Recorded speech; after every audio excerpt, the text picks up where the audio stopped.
뉴스팸 TV 이호승입니다. 24일 전국진단 시작합니다. 오늘 모신 분은 거리에서 법정으로, 법정에서 국회로 달려온 변호사이자 약자들의 대변인입니다. 박주민 더불어민주당 의원 나오셨습니다. 안녕하세요. 네, 안녕하십니까. 나와주셔서 감사합니다. 네.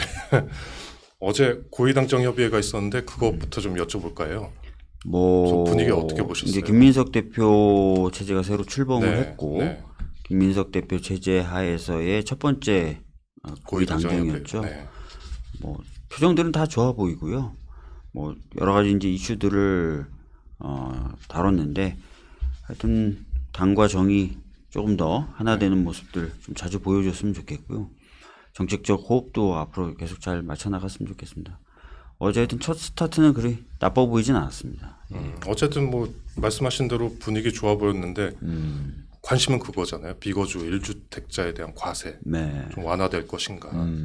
어떻게 보세요? 전망을. 뭐 어제 이제 김민숙 대표가 얘기했던 것처럼 네. 비거주 1주택자에게 적용되는 특례 네. 범위에 대해서는 좀 더 유연성을 가져가자라는 의견들이 좀 정부 쪽에 전달이 된 것 같고요.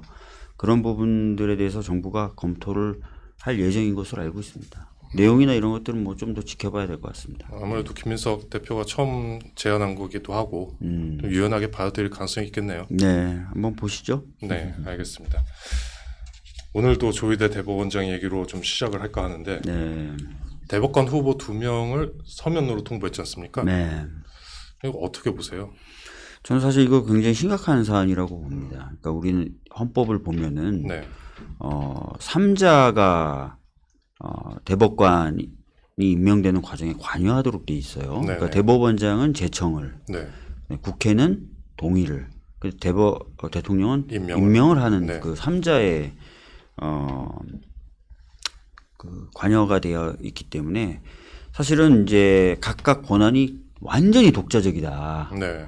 라고 보면은 이 기관 간의 갈등이나 이런 부분을 해소할 수 있는 방법이 없는 거죠. 그죠? 네. 경우에 따라서는. 그러면 이제 우리가 이제 나중에 또 얘기 나올 수 있을 것 같은데 각종 공백이라든지 이런 문제는 어떻게 할 것인가 이런 부분이 있는 거예요. 그러다 보니까 지금까지는 그 헌법 조문의 운영을 사실상 사전 협의, 조율 이런 것들로 풀어왔단 말이에요. 그런데 이번에 이제 대법원장이 대법관 후보 2명을 제청하는 과정은 그런 어떤 조율이 메커니즘, 없었죠. 네. 그런 프로세스 이런 것들을 무시한 셈이 돼버린 거예요. 굉장히 좀 어떻게 보면은 그 헌법이 그동안 쌓아왔던 또 헌법을 운영해왔던 각 기관들이 가져왔던 여러 가지 어떤 선례나 이런 것들을 이제 깬 것이 되면서 심지어는 이제 대통령의 임명권이라고 하는 권한 자체를 좀 침해한 것 아니냐라고 얘기가 되고 있는데 약간 대법원장이 좀 너무 나간 것 아닌가 이렇게 좀 생각이 되고 있습니다. 예. 너무 나간 것이라고 하셨는데 혹시 뭐 다른 정치적 의도가 숨어 있다 뭐 이렇게 보시지 뭐 사실 않습니까? 뭐 동의하실진 모르겠지만 네. 저 같은 사람들은 지난번 이제 이재명 대통령님의 대표 시절 후보 시절 네. 그 파기환송심이 있었지 않습니까? 네. 그 과정에서도 저희들이 가졌던 의구심인데 정치적 의도, 목적을 가지고 있는 것 아닌가, 그러니까 라고 보고 있고요. 특히 이번에 이제 이런 식으로 이제 좀 과하게 나온 것은 대통령 또는 대통령 권한에 대한 존중이 없다는 걸 좀 보여주려는 시도 아니었나라는 생각까지 좀 하게 될 정도입니다. 예. 나도 할 수 있다 하려면. 그러니까 나는 인정하지 않는다. 네. 네. 뭐 이런 것들을 보여주려고 했던 것 아닌가 싶어요. 혹시 그런 생각도 들더라고요. 검찰 개혁이 거의 마무리가 됐지 않습니까? 네네. 그냥 검찰 개혁 다음엔 사법 개혁인데 지금 대법관 증언법은 통과됐고요. 그리고 뭐 법관 평가제 관련법 지금 계류 네. 중인데 사법 개혁을 이젠 민주당이 속도를 낼 텐데 그 전에 뭔가 액션을 취해야 되지 않겠냐. 뭐 이런 생각이 있지 않았을까라는 생각도 들더라고요.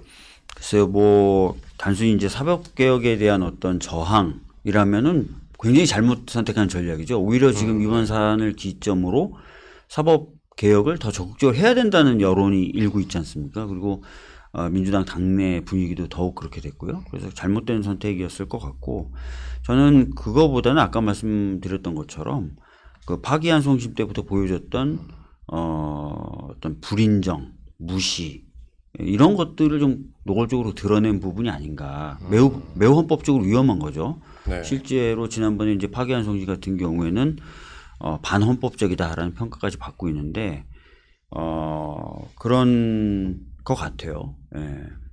어떤 분은 그런 말씀도 하시더라고요. 검사 출신이 대통령이 된 케이스가 나왔으니 윤석열 전 대통령이 네. 얘긴데 판사 출신도 왜 못하겠느냐. 사법부도 목소리를 내야 된다. 정치적으로.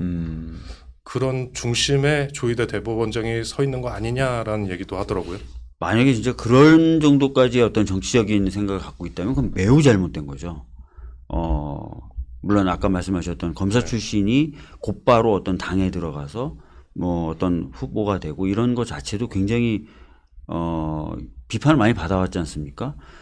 권력기관의 수장이 바로 이어서 정치적 행보를 한다면은 그가 권력기관에 몸을 담았을 때 했던 행동 자체도 정치적으로 해석될 수밖에 없는 거고 실제로 또 그렇게 해왔던 거잖아요.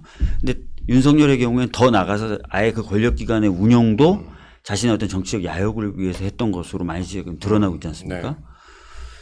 네. 근데 이제 법원도 만약에 그런 의도로 그렇게 운영이 된다 또는 운영이 되는 것처럼 의심받는다 하면은 사실 굉장히 국민적인 비극이죠. 그래서 진짜 만약에 그런 생각을 가지고 있다면 애초에 포기하는 것이 맞을 것 같고 굉장히 잘못된 행동이다. 네. 오늘 저번 주부터 오늘까지 보수 언론들 사설 같은 것들을 보면 네. 헌법 얘기를 계속해요. 그러니까 대법원장의 제청 권한 그리고 국회 동의 그리고 대통령의 임명 헌법에 명확하게 나와 있는데 제청한 게 뭐가 잘못이냐 서면 제청이 잘못된 게 아니다 라고 하는데 제가 아까도 설명드렸던 것처럼 3자가 관여하게 되어 있으면서 3자가 서로 존중되게 돼 있고 또 3자의 균형이 필요한 부분이에요. 그래서 지금까지 그 행사 방식을 그런 식으로 조율해 왔다는 거죠. 그렇기 때문에 이 부분에 있어서는 그런 어떤 관례, 조율 이런 것들을 무시한 것이기 때문에 문제가 된다고 말씀드리는 겁니다. 만약에 지금 같은 상황이면 대법관 임명 자체가 좀 어려워질 것 같아요. 좀 장기화될 것 같아요. 공백이. 이러면 비난의 화살이 조희대 대법원장 향할지 아니면 청와대를 향할지 뭐 치킨 게임 같은 모양새인데 어떻게 보세요? 이거는 좀 명백합니다. 아까도 말씀드렸던 대로 지금까지 수십 년간 해왔던 네. 관례가 있잖아요. 왜 그런 관례가 생겼는지에 대해서도 헌법적으로 충분히 설명할 수 있습니다. 지금 뭐 방금 말씀하셨던 보수 언론에서 뭐 제청권이 있는데 왜 제청권 행사한 게 문제되냐. 그런 적이 없어요. 수십 년간 행사해왔던 관례가 있어요. 어떤 식으로 해왔는지. 뭐 겉으로 드러난 충돌이 있었지만 결과적으로 어떻게 조율되어 왔는지를 다 역사적으로 증명할 수 있습니다. 협의하고 제청했으니까요. 네. 그렇기 때문에 당연히 이제 이거는 조희대 대법원장이 책임져야 되는 부분이고 보수 언론도 그렇게 얘기하면 안 되죠. 그럼 그동안의 모습에 대해서 비난을 해왔었어야죠. 오히려 지금 제청권을 저렇게 행사하는 것이 맞다면 그렇게 행사하지 않았던 것에 협의한 대해서 것 자체가 비판을 문제가 했었어야죠. 있었다. 예. 협의를 뭐하러 했느냐. 그러니까요. 오히려 그러면 협의를 뭐하러 했냐. 뭐 행정부 눈치 본 거냐. 이렇게 비판했었어야죠. 앞뒤가 다른 태도를 보여주는 거기 때문에 좀 맞지 않다고 보고요. 네. 네. 그렇습니다. 알겠습니다. 다른 질문 좀 드리고 싶은데 오세훈 서울시장 질문 좀 드리고 싶어요. 경선에도 참여하셨고 시장 후보. 맞습니다. 네. 명태균 여론조사 비용 대납 혐의 때문에 이제 벌금 1,000만 원을 선고받았어요. 1심에서. 네, 맞습니다. 1심 판결 어떻게 보셨어요? 1심 판결은 굉장히 드라이한 판결문이에요. 네. 그래서 오히려 좀 아쉬움이 남죠.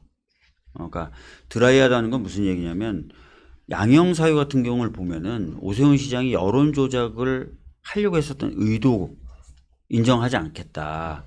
실제로 여론 조작에 나섰다. 뭐 이런 것도 인정하지 않겠다 하면서 양형 사유를 굉장히 가볍게 봐준 거예요. 네. 단순하게 정치자금법 위반만 딱 본 겁니다. 구속 요건만. 그러니까 무슨 얘기냐면 확인하기 어려워서 그런 건 아닌가요? 아니죠. 예를 들어서 윤석열 재판의 경우에는 그런 의도를 인정해서 중형이 나왔죠. 실형이 나왔지 않습니까? 그러니까 오세훈 시장도 왜 자꾸 여론조사를 같은 케이스인데. 받냐고요. 그러니까 예를 들어서 2, 3일 내에 여론이 바뀌지 않아요. 같은 기간이 여론조사를 하는데 2, 3일 며칠 내로 여론조사 결과가 바뀝니까? 그렇지 않잖아요. 뉴스핌에서도 아마 여론조사 기간을 끼거나 뭐 많이 여론조사 하실 텐데 같은 기간을 하는데 같은 기간을 통해서 여론조사를 하는데 짧은 기간에 계속 여론조사를 달라 그러면 그게 일반적으로 어떤 생각이 드십니까? 그게 여론이 진짜 바뀌니까 바뀌는 향방을 민감하게 보려고 그럴까요? 그게 아니고 또 여론조사 결과가 마음에 안 든다고 막 화를 내고 불만을 토하잖아요. 그렇잖아요. 그리고 오세훈 시장의 어떤 이런 발언들 다른 사람들에 의해서 인정이 되지 않습니까? 누군가를 이기는 여론조사 결과가 필요하다. 근데 그런 의도가 인정이 안 된 거예요. 그냥 단순하게 정치자금법 위반. 정치자금은 아시겠지만 법은 정치 후원금, 정치자금을 받는 계좌가 정해져 있고 그 계좌로 돈을 안 받으면 무조건 위반이에요. 그렇죠. 아주 그냥 딱 떨어지는 사실관계로 구성되어 있는 법이에요. 그것만 딱 인정한 거예요. 너무 좁게 봤다. 네. 아니 좁게 본 게 아니라 그 의도를 왜 인정 안 하느냐고요. 그러면 여론조사를 계속 그렇게 달라 그러고 이기는 여론조사를 원하고 뭐 심지어는 여론조사 결과를 갖고 오면 화내고 여론조사 결과 안 좋으면 자기가 좀 기분이 안 좋거나 뭔가 기운이 빠질 수는 있어도 왜 여론조사 기관한테 화를 내냐 이거예요. 그러니까 이거는 특정한 여론조사 결과를 원했던 거잖아요. 그리고 그런 게 나오면 그걸 가지고 활용하려고 했던 거 아닙니까? 그럼 그런 의도가 인정이 되면 양형사유에서 더 중한형이 나와야죠. 근데 그런 거 다 인정 안 하고 그냥 드라이하게 계좌로 돈이 안 들어갔다. 정치자금 계좌로 돈이 안 들어가는 방식으로 돈을 받았다. 그것만 인정한 거잖아요. 저는 그래서 항소심에서 오히려 형이 가중될 거라고 봅니다. 그러니까 1심에서는 그 오세훈 시장 쪽에서는 혐의를 전면 부인하고 있잖아요. 의원님께서는 2심에서는 오히려 가중될 수도 있고. 양형사유가 인정이 되겠죠. 그러니까 윤석열 판결을 보시면은 여론조사가 굉장히 선거에 미치는 영향이 지대한데 특정한 여론조사 결과를 자꾸 원했고 그걸 활용하려고 했던 거 아니냐. 그래서 실형이 나온 거거든요. 네. 그 의도가 인정되면은 가중되죠. 네. 만약에 1심보다 약한 형, 예를 들어서 100만 원 미만 나오면 그렇게 나오긴 어려워요. 아까 말씀드렸던 대로 불가능한가요? 양형사유 같은 경우 굉장히 드라이하게 인정해 준 거예요. 네. 심지어는 오세훈 시장이 어떤 사람인지 아십니까? 지금 문제되고 있는 정치자금법 네. 그거를 발의하고 통과시킨 사람이에요. 맞아요. 맞습니다. 네. 네. 그런 것도 잘 인정이 안 됐어요. 양형사유에서. 네. 그러니까 이제 특검에서 항소유서를 내면서 그랬죠. 이 사람이 직접 그 법을 발의한 사람이다. 라고까지 얘기한 거예요. 1심에서 양형사유는 뭐라고 되냐면 시장 같은 공무원 오랫동안 했으니 정치자금법 내용도 잘 알 텐데 정도만 인정이 된 거예요. 네. 아니요. 그 정도가 아니라 이 사람은 이 법을 발의한 사람이에요. 이 내용을 발의한 사람이고 통과시킨 사람이에요. 맨날 자기가 이 법을 통과시켰다. 발의하고 네, 통과시켰다가 자랑했던 사람이에요. 근데 그걸 위반했는데 그걸 인정 안 하고 그냥 일반 공무원처럼 공직 생활을 오래 했으니까 이 법 내용 잘 알 텐데 정도만 1심에서 인정한 거예요. 그러니까 완화될 가능성은 전혀 없다. 저는 없다고 봐요. 뭐 그러면 아까 말씀하신 대로 여론 조작 말입니다. 이거에 대한 수사가 따로 필요하다고 보세요? 특검은 사실 수사했고 수사했지만 네. 그런 주장을 했죠. 네. 그리고 그런 어떤 진술들이나 이런 것도 증거로 제출했고 아까 그 말씀드렸던 대로 근데 물증 같은 게 인정을 안 한 거죠. 예. 그렇군요. 뭐 관심은 2심도 남았고 이젠 3심도 남았는데 633이죠? 633입니다. 뭐 빠르면 내년 일단 항소심은 선언적 의미로라도 10월에 끝내겠다. 네. 그러니까 633을 지키겠다라고 얘기를 한 거예요. 네. 뭐 대법원은 어떻게 될지 모르겠습니다. 근데 이제 아주 톱니바퀴처럼 633이 돌아간다 하더라도 내년 4월에 보궐선거가 있기는 어려워요. 그렇죠. 시간적으로 어렵습니다. 네. 2월 28일까지 내년 2월 그렇죠. 28일까지 당선 무효가 확정이 돼야 되고요. 기계적으로 해도 쉽지 않겠네요. 쉽지 않고요. 네. 특히 벌써부터 오세훈 측에서는 재판 소원도 검토하고 있다. 이런 얘기가 들리거든요. 시간 늘리기. 네. 재판 소원은 633의 범위에 들어가지 않습니다. 네. 그리고 재판 소원이 이제 올해부터 시행된 제도이기 때문에 실제로 얼마나 걸릴지 가늠이 안 돼요. 만약에 네. 오세훈 시장이 당선 무효형을 받게 되면 재선거죠? 보궐이 아니라 재선거죠. 재선거죠? 네. 보궐선거? 보궐선거. 네. 네, 보궐. 헷갈리더라고요 이게 재선거인지 보궐인지. 그러면 의원님 혹시 출마하실 생각은 있으세요? 저는 뭐 누차 말씀드렸던 것처럼 제가 준비했던 것들 뭐 이런 네. 것들 또 시민분들을 위해서 말씀드리거나 제안드리고 싶은 것들이 있기 때문에 마음 있다라는 네. 말씀 드리겠습니다. 예. 지금 준비하고 계신 뭐 정책이나 이런 것들이 상당히 있을 텐데 네. 오세훈 시장이 했던 행정, 음, 뭐 전시 행정이라고 본인을 위한 행정이라고도 비판하셨잖아요. 맞아요. 뭐 제일 먼저 뒤집어야 될 정책 어떤 게 있다고 보세요? 뒤집어야 된다기보다는 오세훈 시장은 이제 주거 공급에 있어서 실패했어요, 사실은. 전임 시장들보다 한 15,000호에서 2만 호씩 매년 적게 공급했고 네. 특히 올해 내년 내후년에 완전 공급 절벽입니다, 서울이. 그럼에도 불구하고 여전히 민간이 하는 정비 사업 위주의 공급만이 답이다라고 얘기하고 있어요. 제가 뭐 서울시장 경선 나왔을 때부터 말씀드렸지만 민간의 정비 사업도 더 빨리 그리고 더 폭넓게 진행돼야 되지만 공공의 역할도 중요하니까 우리는 민간과 공공이 투트랙으로 적극적으로 공급을 하겠다라고 말씀드렸어요. 빨리 이 오세훈 시장의 이념적인 편향된 주거 정책이 바뀌어야 돼요. 오세훈 시장하고 민주당 사이에선 좀 진실 게임 양상이 좀 벌어지는 것 같습니다. 뭐 예를 들어서 오세훈 시장은 정비사업 제한 때문에 자기가 주택 공급을 하기가 쉽지가 않았다. 뭐 박원순 시장 때 네. 뭐 그 지정됐던 구역들을 많이 해제해서 이렇게 됐다라고 얘기하는데 네. 지금 오세훈 시장이 다시 시장이 된 지가 몇 년입니까? 말이 안 되는 거죠. 그러니까 신통기획이나 이런 것들 얘기해도 착공 기준으로는 거의 물량이 없어요. 주거의 경우에는. 네. 그러니까 오로지 오세훈 시장의 저는 행정 그렇게 봅니다. 실패다. 예. 중앙정부하고도 협조를 좀 해야죠. 그런데 지금 보십시오. 이명박 정부 때는 그린벨트 풀었던 사람이 오세훈 시장 아닙니까? 네. 푸는데 협조했던 사람. 그죠? 그리고 그 효과도 봤죠. 네. 보금자리 주택 같은 경우 대규모로 공급되면서 집값이 안정이 됐었던 경험이 네. 있잖아요. 근데 지금은 그린벨트도 안 된다. 공공도 안 된다. 용산도 안 된다. 오로지 민간이 하는 정비사업만 해야 된다. 재건축 재개발. 네, 근데 민간이 하는 정비사업 아까도 말씀드리면 우리 민주당도 그걸 부정하지 않아요. 네. 심지어는 필요하다는 거죠. 심지어는 일본은. 500가구 이하의 네. 규모에 대해서는 인허가권을 구 단위로 낮춰가지고 네, 오늘 인허가의 병목 현상도 풀어버리겠다는 아주 적극적인 입장인 거예요. 네. 거기다 저 같은 경우 경선 때는 항상 분담금이 문제되었기 때문에 경제적인 지원을 통해 가지고 분담금 문제도 넘게 해주겠다. 이게 저희 민주당의 태도입니다. 근데 그렇게 하는 것은 하더라도 공공도 역할을 해야 되는 이유가 뭐냐면 안 그래도 아무래도 민간 정비 사업은 시간이 오래 걸리고 값이 비싸단 말이에요. 근데 서울에 그 자기 어떤 여력과 여건에 맞춰서 주택을 구하고 싶은 분들이 꼭 경제적 여력이 완전히 충분하신 분들만 있는 건 아니잖아요. 아니죠. 그러면 공공도 역할을 해야죠. 네. 어느 나라나 어느 도시나 그렇게 합니다. 진짜로. 뉴욕 같은 경우에도 연간 6조씩 맘 단위 같은 경우에 30조를 해서 어포더블 하우징 정책을 하겠다. 그렇게 얘기하고 있는 거잖아요.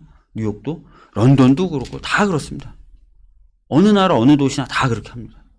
그래서 공공의 역할도 강조돼야 된다라고 말씀 거듭 드리겠습니다. 그런데 공공의 개발 좋은데 서울 땅값이 너무 비싸다 보니까 공공이 끼어들기에는 좀 공공이 갖고 네. 있는 유유부지들이 있고 네.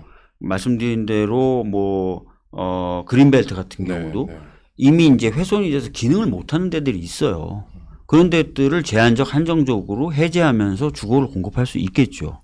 그리고 공공의 노후청사들이 30년 넘은 노후청사들 네, 네. 그거 300곳이 넘어요 서울에. 그 고밀도 용적률 높게 주고 복합 개발하면은 많은 주택을 얻어낼 수 있어요. 관련된 노후청사 특별법이 이번에 통과됐거든요. 네. 지난주에. 의원님 공약이기도 하잖아요. 제 공약이기도 하고. 국민이 계속 발목 잡아서 이 법을 통과를 못 시켰어요. 본회의에 올라가 있었는데도. 그러니까 이런 것들 통해 가지고 정말 다양한 사람들이 자신의 어떤 여력에 맞춰서 주거를 찾고 그래서 안정된 주거 속에서 미래의 꿈을 꾸고 도전하고 그 과정을 통해서 새롭게 자산 형성 루트를 만들어 나가고 이렇게 돼야지 서울이 도시로서의 기능을 유지하죠. 맘 단위가 어포더블 하우징 정책을 펼치는 이유 중에 하나가 뉴욕에 머물 수가 없는 거예요, 사람들이. 그럼 뉴욕 도시 기능 자체가 약해지는 거잖아요. 그죠? 네. 뉴욕은 정치적인 수도도 아니에요. 그냥 경제 수도지. 그래서 도시 기능을 유지하고 활성화시키기 위해서 필수적이다라고 봐서 그걸 하는 거고, 그래서 많은 사람들이 환호성을 지르는 거거든요. 그러니까 우리 서울도 뉴욕 정도는 아니지만 상당히 지금 심각한 상황이에요. 심각하죠. 집값도 그렇습니다. 오피스타일 비슷하고. 다 밀려나잖아요, 네. 지금. 네. 알겠습니다. 제가 준비한 질문은 여기까지인데 다음번에 좀 부동산 관련해서 질문을 좀 더 자세하게 드리고 싶네요. 예. 한번 다시 모시겠습니다. 그러시죠. 예. 감사합니다. 말씀해 주셔서. 예. 감사합니다. 감사합니다. 네.